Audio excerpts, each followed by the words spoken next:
Hello students, welcome back to my channel. Today we are going to cover the part 5th of agriculture. Today we are going to cover the topic non-food crops. ठीक है, तो आज हम बात करने वाले हैं non food crops की. ठीक है, तो नॉन फूड क्रॉप्स में क्या क्या आते हैं. नॉन फूड क्रॉप्स का मीनिंग क्या होता है? जो कि खाई नहीं जा सकती हो या पी नहीं जा सकती हो, ना तो वो बीवरेजेस हो ना ही वो फूड हो. ठीक है, जो कि ईटेबल फूड हो. ठीक है, तो ऐसी क्रॉप्स के बारे में बात करेंगे जो कि नॉन फूड क्रॉप्स होती हैं. ठीक है, तो उसमें नॉन फूड क्रॉप्स में 3 क्रॉप्स के बारे में आज हम डिस्कशन करेंगे. पहला है रबड़, सेकंड है हमारा कॉटन. ठीक है, and second is cotton and third one is jute. ठीक है, तो रबड़ तो नॉन फूड क्रॉप होती है जो कि बहुत सारी जगहों पर यूज़ की जाती है. Cotton and jute is the fibre crops. ठीक है, ये भी नॉन फूड क्रॉप्स हैं. तो इनकी इम्पोर्टेंस बहुत ज़्यादा है और इसकी प्रोडक्शन बहुत इम्पोर्टेंट होती है. ठीक है, तो इसलिए इनको भी उगाया जाता है, प्रोड्यूस किया जाता है. जैसे कि सबसे पहले बात कर लेते हैं अभी हम रबर कल्टीवेशन की. तो क्वेश्चन है explain rubber cultivation in India under the following state. ठीक है, कुछ इंपॉर्टेंट पॉइंट्स हैं. पहला इंपॉर्टेंस बतानी है कि रबर की इंपॉर्टेंस क्यों है. उसके बाद जोग्राफिकल कंडीशंस हम समझेंगे और third one is the producing states कौन कौन से हैं. तो देखो, जो रबर है, रबर कल्टीवेशन बहुत इंपॉर्टेंट है. Many industries depend upon the rubber as their raw material, specially transport industry. तो रबर इंडस्ट्री बहुत इंपॉर्टेंट होती है कि जो टायर्स बनते हैं वो रबड़ के बनते हैं. ठीक है, तो इसलिए जो ट्रांसपोर्ट इंडस्ट्री है वो डिपेंड किस पे करती है? तो रबड़ इंडस्ट्री पे डिपेंड करती है एज देयर रॉ मटेरियल. कच्चा माल जो होता है वो रॉ मटेरियल को हिंदी में कहते हैं कच्चा माल. रॉ मटेरियल रबड़ होता है, तो रबड़ की प्रोडक्शन होनी बहुत ज़रूरी होती है. ठीक है, तो रबड़ हमें मिलता है पेड़ से, ट्री से. ठीक है, तो ये है ट्री का बार्क, यहाँ से हमें इस तरीके से रबड़ मिलती है. ठीक है, उसके बाद प्रोसेसिंग करके इसको ट्रांसफॉर्म किया जाता है रबड़ के अंदर.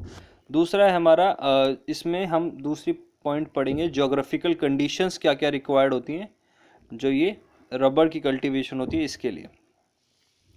It is an equatorial crop, equatorial crop है ये. ठीक है, but under special condition it also grow in tropical और सब ट्रॉपिकल एरियाज. ठीक है, इक्वेटोरियल क्रॉप तो है ही, लेकिन ये ट्रॉपिकल और सब ट्रॉपिकल एरियाज में भी ग्रो की जा सकती है. इक्वेटोरियल क्रॉप क्या होता है? ये देखो, मैंने बताया था ना कल कि ग्लोब होता है, ग्लोब के बीच वाली लाइन को कहा जाता है इक्वेटर. ठीक है, तो इक्वेटर जो जो ये वाला एरिया होगा इसे कहा जाएगा इक्वेटोरियल एरिया या इक्वेटोरियल रीजन. जो लाइन जो इक्वेटर के आसपास वाला एरिया होता है ना, जो इक्वेटर के ऊपर वाला एरिया होता है और उसके आसपास वाला एरिया, उसे कहा जाता है इक्वेटोरियल रीजन. और वहाँ पर जो क्रॉप्स ग्रो करती हैं उन्हें क्या कहा जाएगा? Equatorial crops. ठीक है, तो सिर्फ इक्वेटोरियल क्रॉप्स मतलब एरियाज़ में नहीं यहाँ पर रबड़ उगती. कुछ एरिया है ट्रॉपिकल और सब ट्रॉपिकल रीजन वाला भी जहाँ पर रबड़ उगाई जा सकती है. ठीक है, इसके लिए कंडीशन, क्लाइमेटिक कंडीशन क्या होती है? तो इसके लिए मॉइस्ट और ह्यूमिड कंडीशन की रिक्वायरमेंट होती है. मॉइस्ट का मतलब क्या होता है? गीलापन, जहाँ पर गीला हो. ठीक है, मॉइस्ट. और ह्यूमिड का मतलब क्या होता है? जहाँ पर हवा में थोड़ा बहुत वाटर कंटेंट होता है, उसे कहते हैं ह्यूमिड कंडीशन.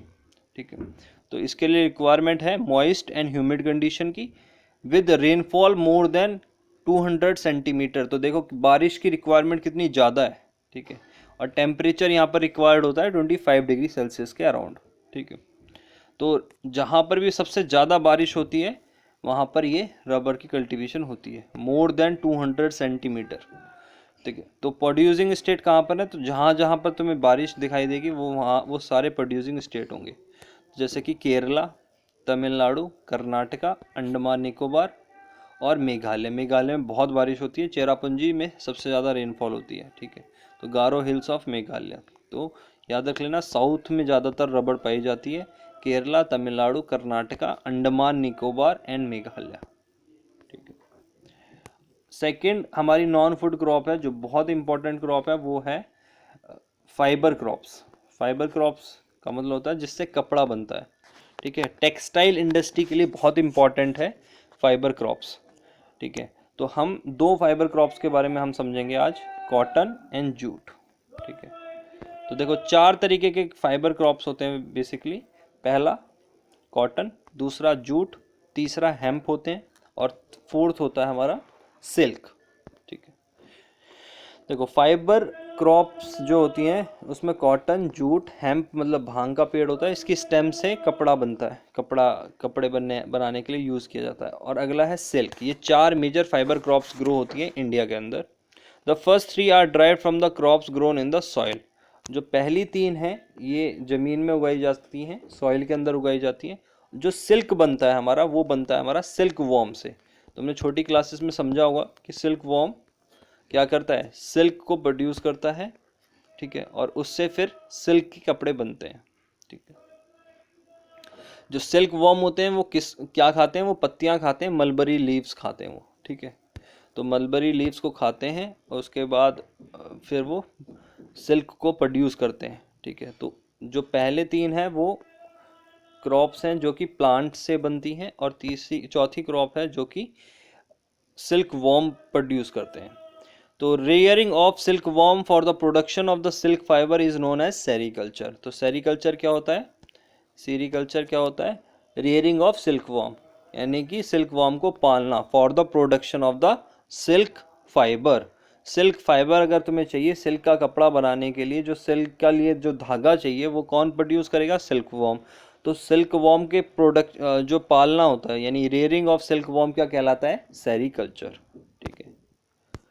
तो ये देखो ये है हेम्प, यानी कि भांग का पेड़ सुना होगा तुमने। तो इससे कपड़ा भी बनता है, फाइबर बनता है, टेक्सटाइल इंडस्ट्री में बहुत सारा काम होता है। तो जो हेम्प होता है ना, इसके बहुत सारे यूजेस होते हैं, 50,000 से भी ज़्यादा यूजेस होते हैं, ठीक है। तो यहाँ पर मैंने दिखाया हुआ है कि क्या क्या होता है। तो इसमें एक यूज़ है इसका, फाइबर बनाता है, ये कपड़ा बनाने के लिए भी काम आता है। स्टेम जो होती है इसकी, ठीक है, जो ये स्टॉक होती है, ये जो है ना डंडी, इसका यूज़ करके ये लोग फाइबर बनाते हैं इससे, ठीक है। तो पहला फाइबर क्रॉप जो है वो है कॉटन। तो सबसे पहले तुम्हें ये समझना है कि ज्योग्राफिक इम्पोर्टेंस क्या है कॉटन की, फिर ज्योग्राफिकल कंडीशंस क्या क्या होती हैं रिक्वायर्ड, और कहाँ कहाँ पर ये प्रोड्यूस होता है। तो इम्पोर्टेंस ये है, देखो India is believed to be the original home of the cotton land. ये माना जाता है कि जो कॉटन का प्लांट है उसका ओरिजिनल होम क्या है, इंडिया है। यानी कि सबसे पहले अगर ये देखा जाए तो कि कॉटन कहाँ पर प्रोड्यूस हुआ था सबसे पहले ओरिजिनली, तो इंडिया में प्रोड्यूस हुआ था। Cotton is one of the main raw material for the cotton textile industries. अगर कॉटन की जो भी टेक्सटाइल इंडस्ट्रीज़ होती हैं उसके लिए सबसे इम्पॉर्टेंट रॉ मटेरियल क्या होता है, कॉटन होता है, ठीक है। इन 2016 India was second largest producer of cotton after China. 2006 के में इंडिया जो था सेकेंड लार्जेस्ट प्रोड्यूसर था कॉटन का आफ्टर चाइना, ठीक है। ज्योग्राफिकल कंडीशंस समझते हैं अब। ज्योग्राफिकल कंडीशंस, कॉटन कहाँ उगाया जाता है, तो cotton grows well in a dryer, सूखा जो एरिया होता है, dryer parts of the black cotton soil of the Deccan plateau.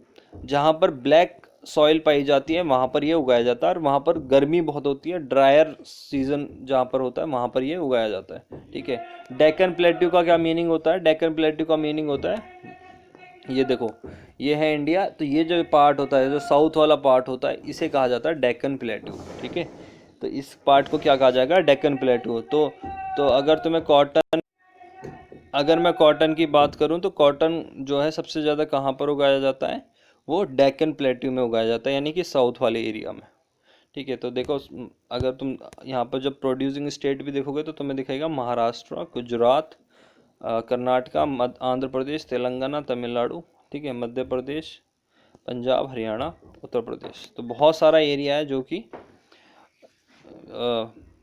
Cotton producing states हैं। बेसिकली जो है वो महाराष्ट्र और गुजरात है, ठीक है। तो कॉटन की जो इंडस्ट्री होती है उसके लिए क्लाइमेट की कैसी रिक्वायरमेंट होती है, तो क्लाइमेट कैसा चाहिए होता है, हाई टेम्परेचर चाहिए होता है, लाइट रेनफॉल और इरिगेशन, यानी ज़्यादा बारिश नहीं चाहिए होती है, ठीक है।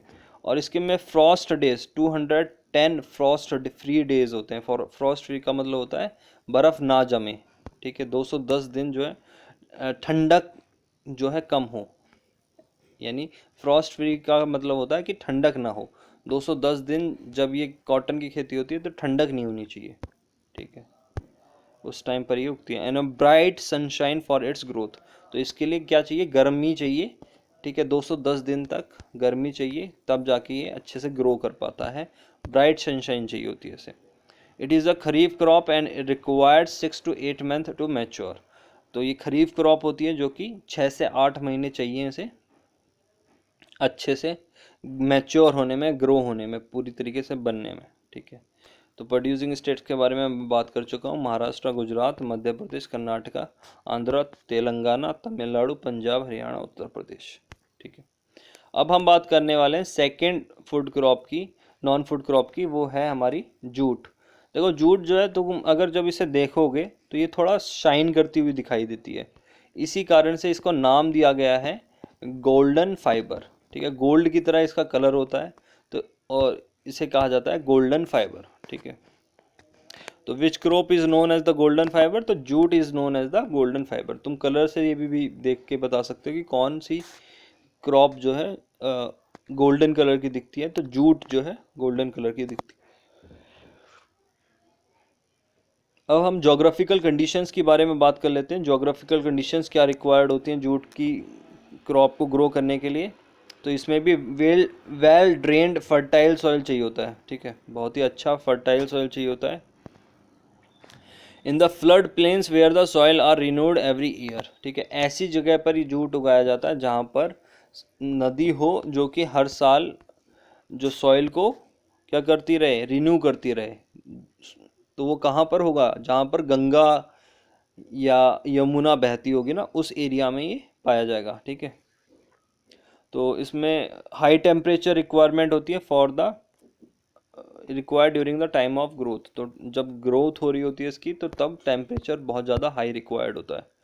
प्रोड्यूसिंग स्टेट्स कौन कौन से हैं इसके, वेस्ट बंगाल, बिहार, आसाम, उड़ीसा, मेघालय, ठीक है, these are the major producing states. इसमें वेस्ट बंगाल, बिहार सबसे इम्पोर्टेंट है। यूजेस क्या हैं जूट के, तो गनी बैग्स, तुमने देखा होगा कि गेहूं के दाने, गेहूं का जो गेहूं को रखने के लिए मैट बनाए जाते हैं, रोप, सियान, कारपेट्स, आर्टी क्राफ्ट्स बनाए जाते हैं, ठीक है। Due to its high cost it is losing market to synthetic fibres and making materials particularly the nylon, लेकिन आजकल इसकी जो मार्केट है वो बहुत कम होती जा रही है, क्योंकि जो नायलॉन है, नायलॉन के जो बैग्स आ रहे हैं ना, तो उसकी जगह अब जूट की जगह अब क्या कर रहे हैं यूज़, नायलॉन के बैग्स, क्योंकि वो सस्ते पड़ते हैं, ठीक है। तो आजकल तुमने देखा होगा कि कट्टे कमाते, जो कट्टे होते थे वो जूट के होते थे, अब क्या होते हैं, नायलॉन के बैग्स आते हैं, ठीक है। Thank you, like share and subscribe.